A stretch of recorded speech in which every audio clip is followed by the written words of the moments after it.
Ողջույն սիրելի հետևորդներ, ԱՄՆ գլխավոր լուրերի այս թողարկմանը դիտեք։ Այս գործակալները դատարաններում ձերբակալություններ են կատարում։ Ներգաղթյալ համայնքները վախեցած են, սակայն իրավապաշտպանները հորդորում են չբացակայել դատարաններից։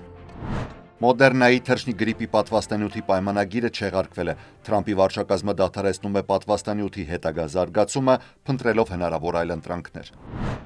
Թեժ եւ վտանգավոր մթնոլորտ, մարդիկ միմյանց հրելով ու ընկնելով փորձում են սնունդ ստանալ, մինչդեռ Իսրայելի շրջափակումը շարունակվում է։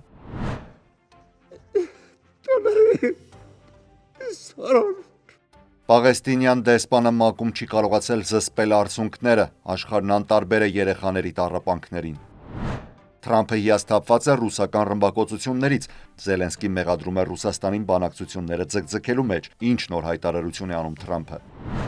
Ծիրկաթինում հայտնաբերվել է խորհրդավոր օբյեկտ, որը միաժամանակ ռենտգեն եւ ռադիոալիքներ է ուղարկում, ու սա կրկնվում է 44 րոպեն մեկ։ Այս եւ այլ լուրերի մանրամասները հաջորդիվ։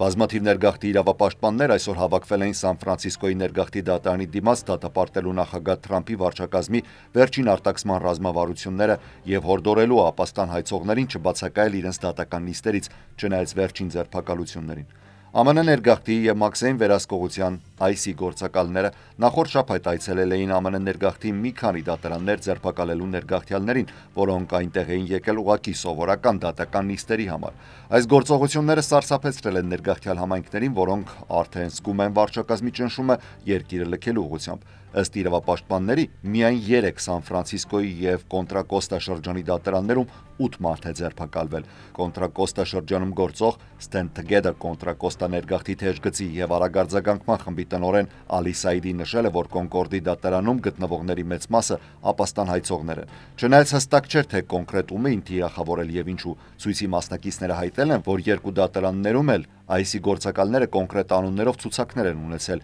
եւ չէին ձերբակալում մարդկանց պատահականության սկզբունքով։ Թիրախային ձերբակալություններ էին, որոնք կարելի էր իրականացնել այլ վայրերում, սակայն նրանք որոշել էին դա անել դատարանի տարածքում, որպեսզի ներգաղթյալները վախենան դատարան գնալուց, նշել է Սայդին։ Բանախոսները հորդորել են ներգաղթյալներին չբացակայել իրենց դատական նիստերից, քանի որ բացակայությունը կարող է հանգեցնել արտաքսման հրամանի։ Նրանք հավելել են, որ ներգաղթյալներին աջակցելու պատրաստակամ են ինչպես փաստաբանները, այնպես էլ կամավորները, որոնք պատրաստ են ուղեկցել նրանց դատարան։ Նախագահ Թրամփի վարչակազմը չեղարկել է Մոդեռնա ընկերության հետ կնքված պայմանագիրը, որը նախատեսում էր մարդու թռչնի գրիպի պատվաստանյութի վերջնական փուլի մշակումն ու դրա գնման իրավունքը։ Այս մասին հայտնել է Մոդեռնա ընկերությունը։ Մոդեռնան հունվարին $590 միլիոն պայմանագիր էր կնքել Բայդենի վարչակազմի հետ թռչնի գրիպի պատվաստանյութի հետագա զարգացման եւ մինչ համաճարակային այլ 5 ենթատեսակների կլինիկական ուսումնասիրությունների ընդլայնման համար։ Այս գումարը լրացնում էր ԱՄՆ առողջապահության նախարարության կողմից նախորդ տարի տրամադրված $176 միլիոն,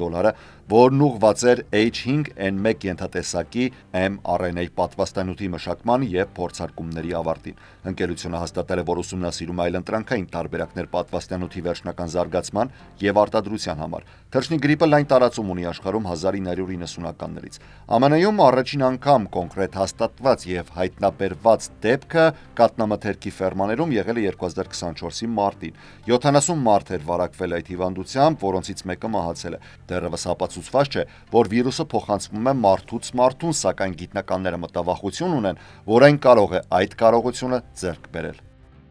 Հազարավոր պաղեստինցիներ եկել էին Ռաֆայի օգնության բաշխման կենտրոն սնունդ ստանալու, իսկ Իսրայելի գրեթե 3-ամսյա շրջափակումը շարունակվում է։ Օգնությունը բաշխվում էր Միացյալ Նահանգների եւ Իսրայելի կողմից ֆինանսավորվող Գազայի հումանիտար հիմնադրամի GHF-ի կողմից։ Տարածքի շուրջը տեղ-տեղ ցանկապատերը ջարդվել էին, քանի որ մարդիկ փորձում էին առաջինը հասնել բաշխման կետին։ Մարդիկ միմյանց հրելով, անգամ մեկը մյուսին գցելով էին փորձում հասնել տեղ, ինչի պատճառով GHF-ի թիմը ժամանակավորապես հետ է քաշվել մարդկանց հնարավորություն տալով վերցնել այն օգնությունը, որի կարիք ունեն, եւ հեռանալ վնասվածքներից խուսափելու համար։ Իսրայելի զինուժը հայտարարել է, որ օգնության կետի տարածքից դուրս նախազգուշական կրակոցներ է արձակել, որ վերահսկողությունը վերականգնի։ GHF-ը հայտարարել է, որ գործողությունները սկսել է երկուշաբթի, սակայն պաղեստինցիները նախօրոք լսել էին, այդ թվում նաեւ Համասի նախազգուշացումները, որ օգնության կետում կիրառում են կենսաչափական ստուգման մեթոդներ եւ սկզբում մնացել էին հեռու։ Երեք շատերը կարծես թե անտեսել էին այդ մտահոգությունները։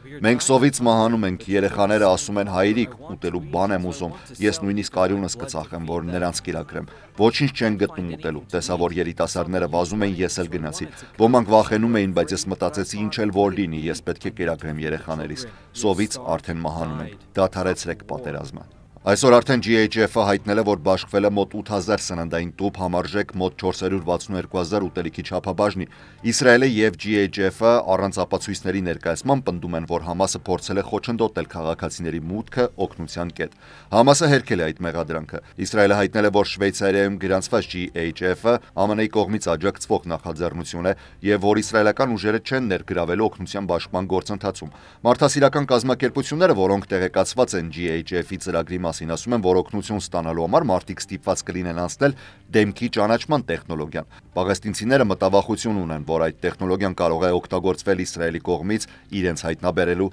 եւ թիրախավորելու նպատակով։ ՄԱԿ-ը եւ այլ միջազգային օգնության կազմակերպություններ բոյկոտում են GHF-ը, պնդելով, որ այն հակասում է մարդասիրական օգնությունը հակամարտող կողմերից անկախ տրամադրելու սկզբունքին։ ՄԱԿ-ի խոսնակ Ստեֆան Դյուժարիկը իրավիճակը անվանել է սրտաճմլիկ, ընդգծելով, որ գլխավոր քարտուղարը նշել է, որ ՄԱԿ-ը եւ իր գործընկերները պատրաստ ունեն արդեն մանրամասն եւ սկզբունքային ծրագիր, որը աջակցվում է անդամ պետությունների կողմից, որպեսզի օգնությունը հասնի տուժած բնակչությանը։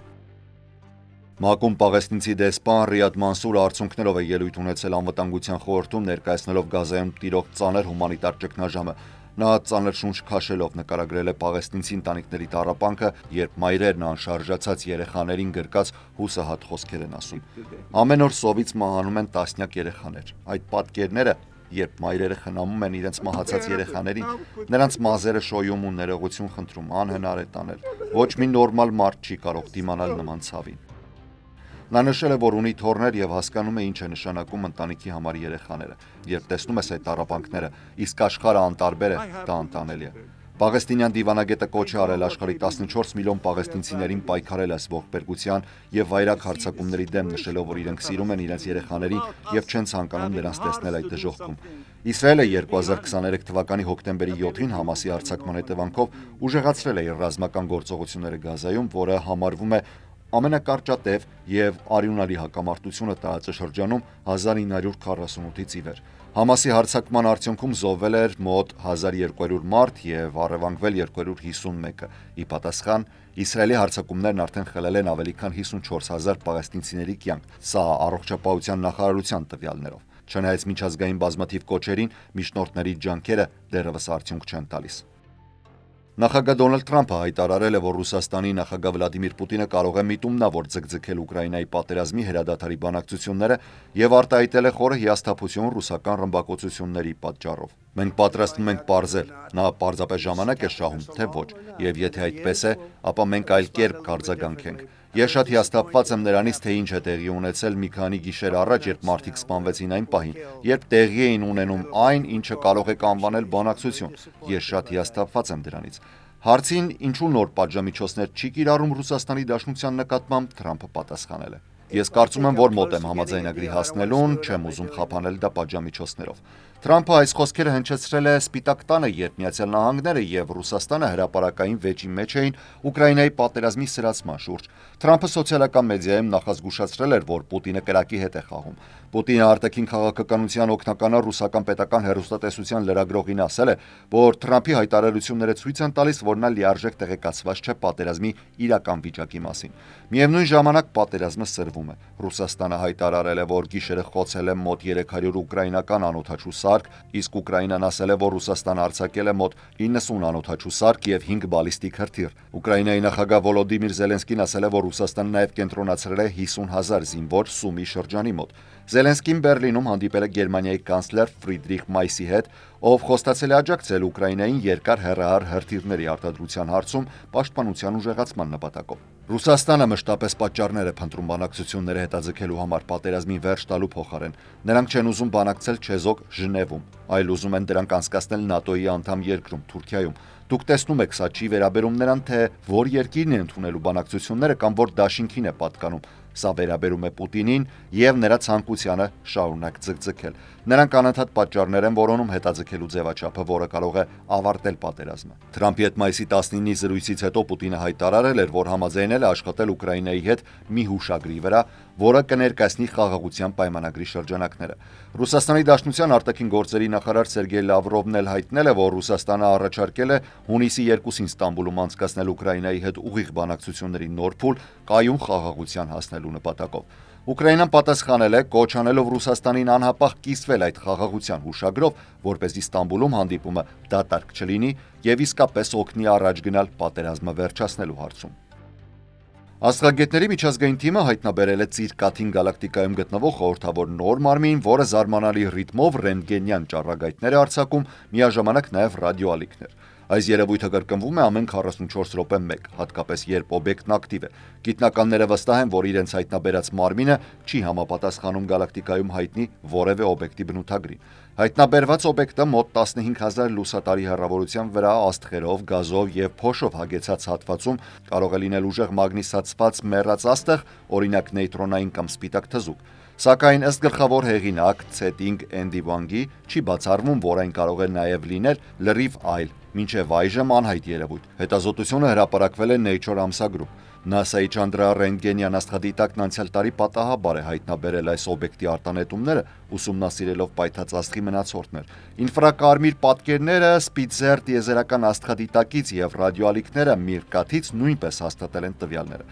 Չնայած դեռևս հստակ չէ արդյոք օբյեկտը կապ ունի սուպերնովայի մնացորդի հետ, աստղագետները վստահ են, որ նմանատիպ օբյեկտներ կարող են շատ լինել տիեզերքում։ Հայտնաբերված մարմինը, որը ստացել է ասկապ J182-091 անվանումը, մոտ 1 ամսվա ընթացքում ցույց է տվել իր գերակտիվ փուլը։ Դրանից դուրս ռենտգենյան արտանետումներ չեն գրանցվել։ Վանգը նշել է, որ այս ուսումնասիրությունն ավելի է մեզ մոտեցնում երկու տարբերակներին՝ կամ բացահայտում ենք լրիվ նոր տիպի օբյեկտ, կամ արդեն հայտնի մարմնի նոր կերպար, որը երբևէ չի արձակել ռադիո եւ ռենտգենյան ալիքներ այսպիսի համաժամանակյա ձևով։ Իսկ այսօրվա լուրերից առանձնացրել էինք այսքանը, ես Հարություն Մինասյանն եմ, շնորհակալ եմ ուշադրության համար, առողջ եղեք։